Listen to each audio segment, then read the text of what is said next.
अतिथियों से निवेदन करूंगा कि वो बाबा साहब के चित्रों पर माल्यार्पण कर मोमबत्ती प्रज्वलित कर कार्यक्रम को आगे बढ़ाएं।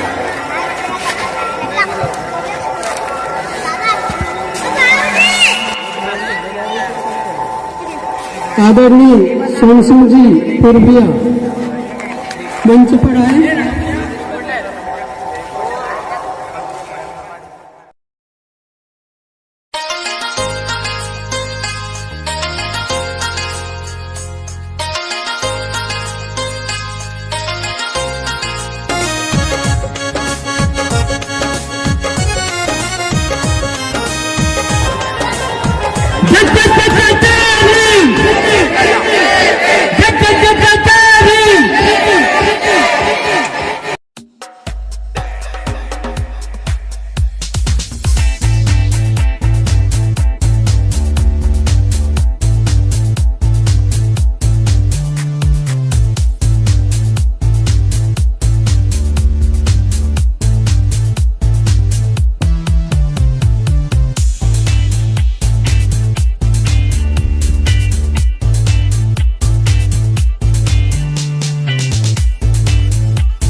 की अंतिम कड़ी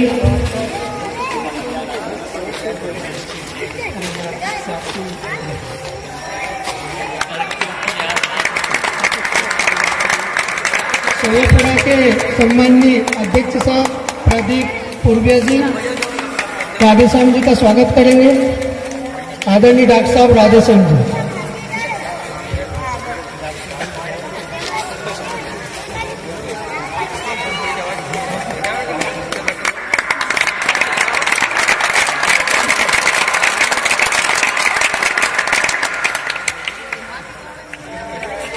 आदरणीय सोम सिंह जी के स्वागत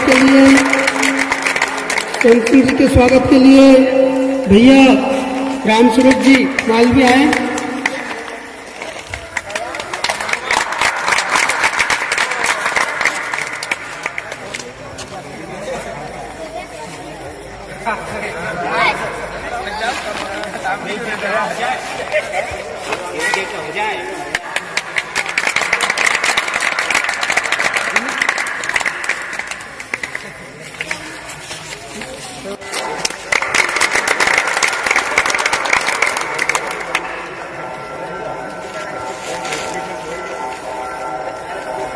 और हरि सिंह जी प्रसाद के स्वागत के लिए अर्जुन जी जो बावनगढ़ से पधारे, मनीष,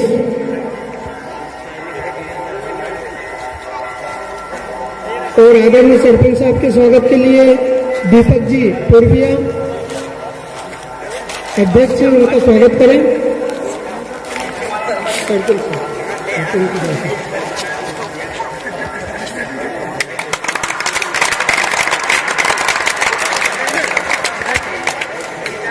अगले स्वागत के लिए सरपंच साहब को करें, सरपंच साहब को। हाँ बोलो। आदरणीय प्रभुलाल जी के स्वागत के लिए विष्णु प्रसाद जी,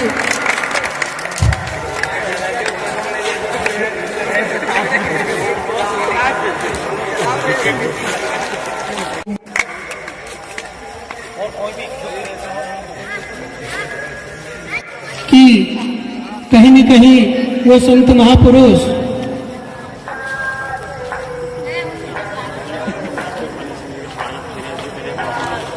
स्वागत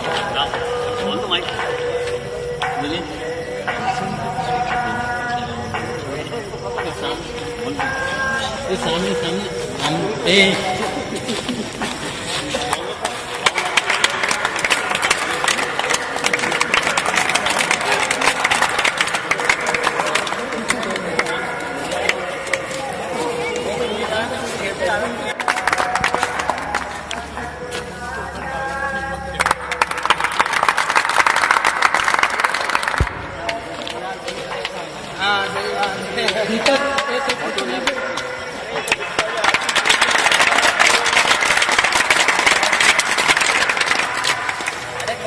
दरबार में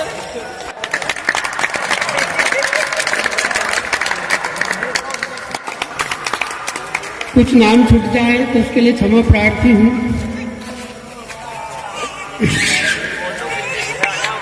जिनकी इच्छा हो स्वागत कर सकता हूँ। साथियों, पूरे संत महापुरुष अपने विचारों में जीवित रहते हैं। साथियों, स्वागत की बेला यहीं पर समाप्त होती है। क्योंकि पूरे भारतवर्ष में विभिन्न प्रकार के उत्सव से मैं निवेदन करूंगा कि वो हमारे समाज को हमारे बाबा साहब के जीवन चरित्र संबंधित करे।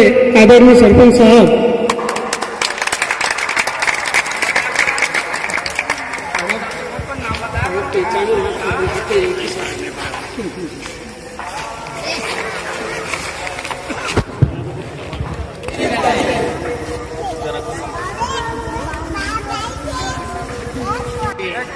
रविदास जी के बुद्ध जी के चरणों में नमन करता हूँ।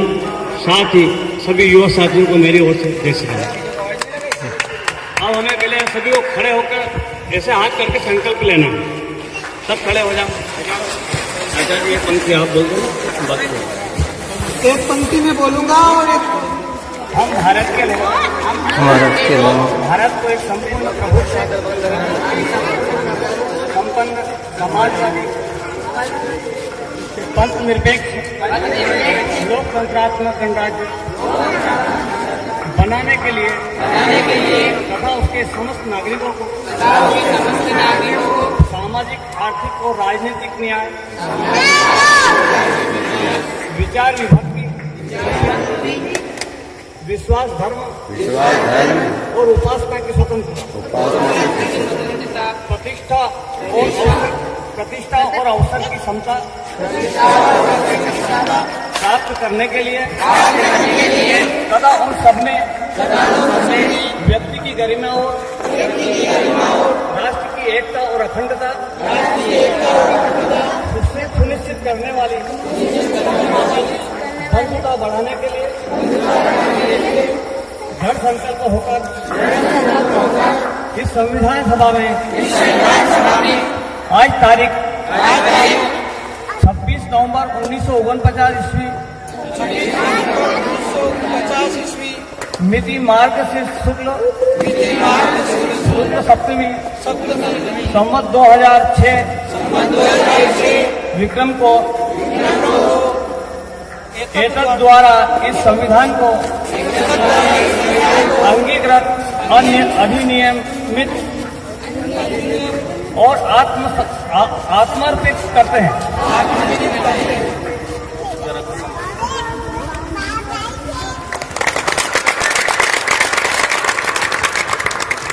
महू जनपद इंदौर वह धन्य था जहां 14 अप्रैल 1891 को जब भारत के भावी संविधान के निर्माता भीमराव माता भीमाबाई की कोख से जन्मे। उनके पिता का नाम था रामजी सतपाल।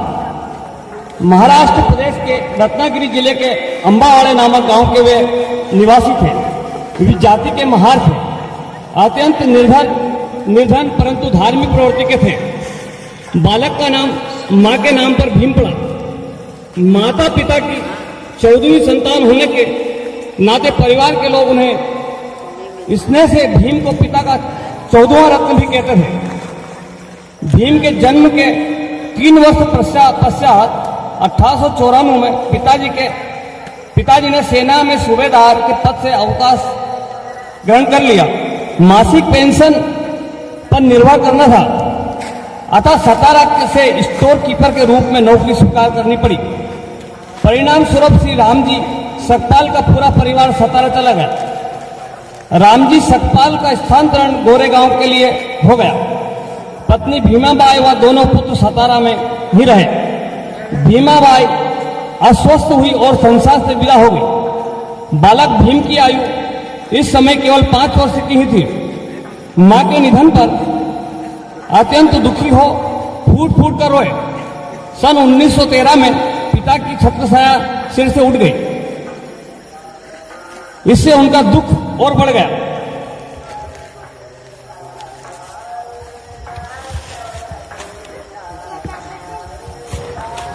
बाबा साहब संविधान के एक निर्माता थे और निर्माता के नाते में उनका जो विचार उन्होंने जो संविधान के प्रति लिखा मैं वो आपको पढ़कर सुना रहा हूं।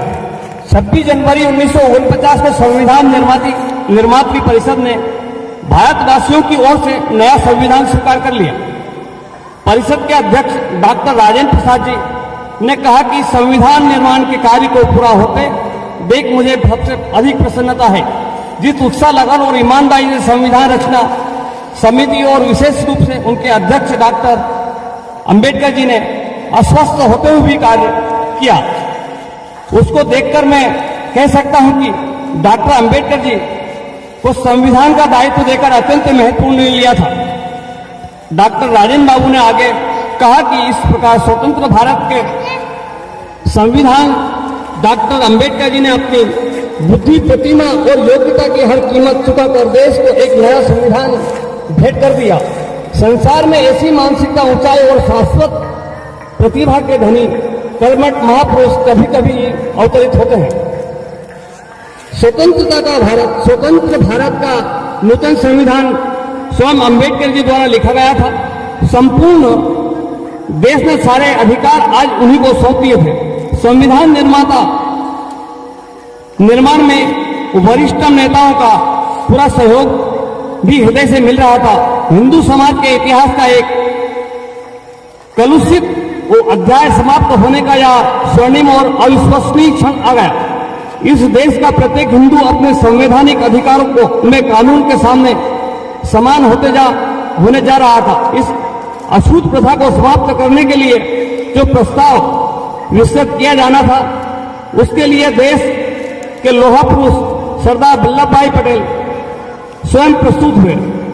29 अप्रैल 1947 को जब भारत की संविधान निर्माणी परिषद ने घोषणा की, संपूर्ण भारतवर्ष के अंदर अस्पृश्यता की किसी भी रूप में समाप्त की जाती।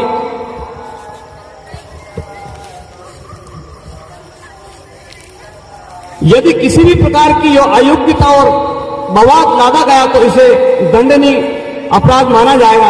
हजारों वर्षों के पश्चात भारत के इतिहास में सामाजिक दृढ़ पृष्ठ का काला अक्षर सदैव के लिए मिट गया और धवल पृष्ठ के इस महान घटना को स्वर्ण का रूप में लिखा गया। एक बार पुनः माननीय जीवन मूल्यों की विजय हुई। हिंदू संस्कृति की जीवनता विदित हो गई। हिंदू अपनी समस्त बुराइयों को दूर करने के लिए संघर्ष करते रहे और करते रहेंगे। यह भी आत्मविश्वास का जगह है। हिंदू समाज का क्षणिक मेरुदंड पुनः स्वस्थ होकर बलिष्ठ हो गया। इस देश की दलित अप्रदर्श कहलाने वाली हिंदू मानवता की पवित्र गंगा में पुनः वापस आ गए। प्रस्ताव का सरदार पटेल द्वारा प्रस्तुतिकरण करने आप में इस बात का प्रमाण था कि उनके हृदय में दलित वर्ग के लिए मानवीय संवेदनापूर्ण शक्ति के साथ जागृत हो गई। इसी संदर्भ में संपूर्ण भारत की जनता ने वल्लभ भाई को कोटिशा बधाई दी और मानवता इतिहास में उनका नाम भी अमर हो गया।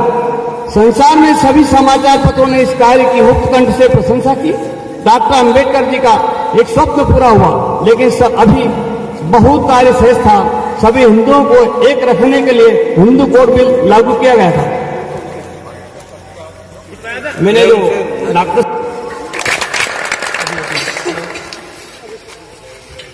बहुत अच्छा। आज एक जो बालक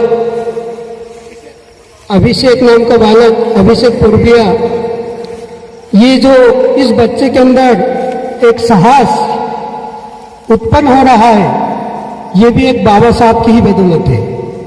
आज यदि बाबा साहब पढ़ लिख करके इतना बड़ा संविधान नहीं लिखते तो ये बालक, ये हम सब कहीं पढ़ नहीं पाते। आज उसका विचार वो देखो रखना आया है, ठीक है। मैं बाबा साहब के लिए 2 लाइन कहना चाहता हूँ कि कौन कहता है कि जलाने के लिए माचिस की जरूरत पड़ती है। एक बार जय भीम की दहाड़ मारो, अच्छे अच्छे जलकर राख हो जाएंगे।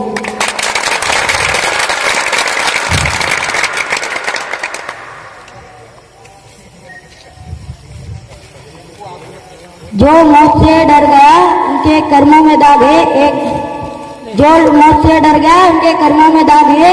अरे हम तो बाबा साहब की औलाद है, हमारे तो खून में आवे।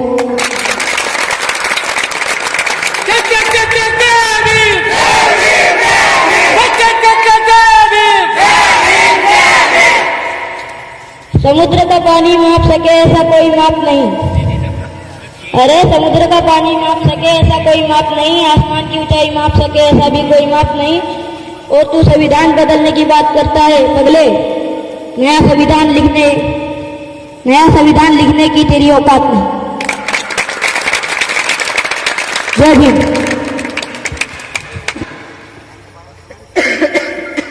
जो कोई भी आना चाहे अपनी स्वेच्छा से आ सकता है। 5 मिनट का अंतराल है। 5 मिनट के अंतराल में आप कोई भी आकर अपनी बात रख सकता है। मात्र पुनः मंच से मैं आज्ञा लेता हूँ। साथियों, इतिहास उठा के देख लेना, जितने भी संत महापुरुष हुए हैं उन्होंने कभी भी एक एकल समुदाय या एकल समाज के लिए उत्थान का काम नहीं किया। उन्होंने संपूर्ण भारत की जनता के लिए, उनके उत्थान के लिए काम किया है। ये तो भारतीय समाज ने, कुछ कुटिल राजनीतिक लोगों ने टोटल संत महापुरुषों को बांट लिया है और कुछ को दबा दिया है। उनकी किसी की विचारधाराएं दबा दी गई है। कुछ उनके विचारों को आगे ले जाने का काम कर रहे हैं, कुछ उनको नीचे दबाने का काम कर रहे हैं। लेकिन विचार तो विचार होते हैं। ये विचार, ये नदी की बहती धारा है, कहीं न कहीं बहती है। कार्यक्रम किसी प्रकार का हो, सिर्फ एक मनोरंजन का कार्यक्रम नहीं होता है। कार्यक्रम का उद्देश्य है कि अच्छे विचार समाज के अंदर जाए और एक अच्छे सभ्य समाज का निर्माण हो। ऐसा उद्देश्य हर एक कार्यक्रम का होता है। इतनी ही बात मैं कहूँगा और नमो बुद्धाय। छोटा सा गीत था। सत्य के बिना न सोचा कभी देश अपना इतिहास क्या है, न सोचा कभी अपना इतिहास क्या है, न जाना कभी पार मनुष्य तन जगत में हमारे लिए श्रेष्ठतम कार्य क्या है, हमारे लिए श्रेष्ठतम कार्य क्या है। दिया संविधान जब से मगर अपने हैं, निरंतर प्रगति की डगर मिल गई है, निरंतर प्रगति की डगर मिल गई है। जय हिंद साथियों। और कहाँ तक पहुँच गए, तो ये कब संभव हुआ, इस गीत में समाहित है। हमें बाबा साहेब मिले आप जब से, हमें बाबा साहेब मिले आप जब से, निरंतर प्रगति की डगर मिल गई है, निरंतर प्रगति की डगर मिल गई है। हमें भीमराव मिले आप जब से, निरंतर प्रगति की डगर मिल गई है। निरंतर प्रगति की डगर मिल गई है। भटकते रहे ध्येय पथ के बिना हम, भटकते। साथियों, वास्तव में बाबा साहब का जीवन संघर्षशील रहा है और उनके गीत के पश्चात आभार प्रकट और प्रसाद वितरण और प्रस्थान। एक स्वलिखित गीत है, भीम है। गली गली में नीम है, गली गली में नीम है। साथियों, आप सबकी मंच की इजाजत हो और आप सबकी इजाजत हो तो एक स्वलिखित गीत है, मैं सुनाने का प्रयास करूंगा। सम्मान्य मंच से इजाजत चाहता हूं। मंच गीत को बोलने से पहले मैं चार पंक्ति बोलना चाहूंगा।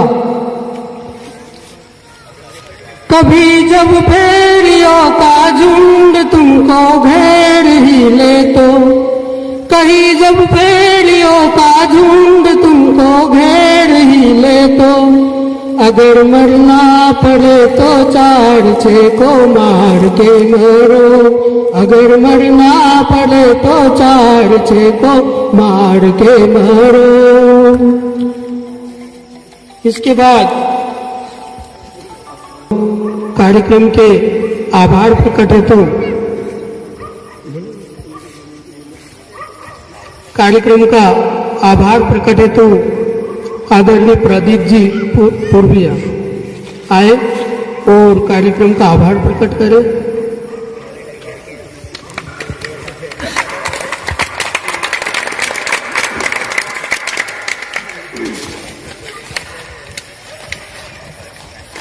सबसे पहले तो मैं हमारे बाबा साहब की जयंती पर शुभकामनाएं देता हूं सभी को, साथी को। मुझे लग रहा है कि आज के बाबा साहब की जयंती है।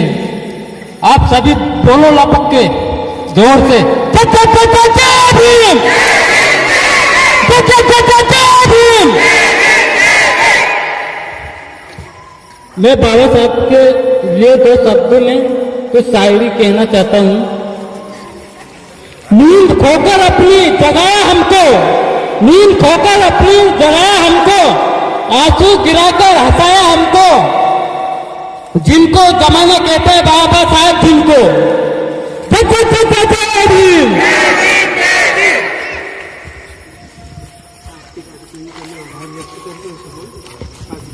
आज के कार्यक्रम का मैं आभार व्यक्त करता हूं।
पाटील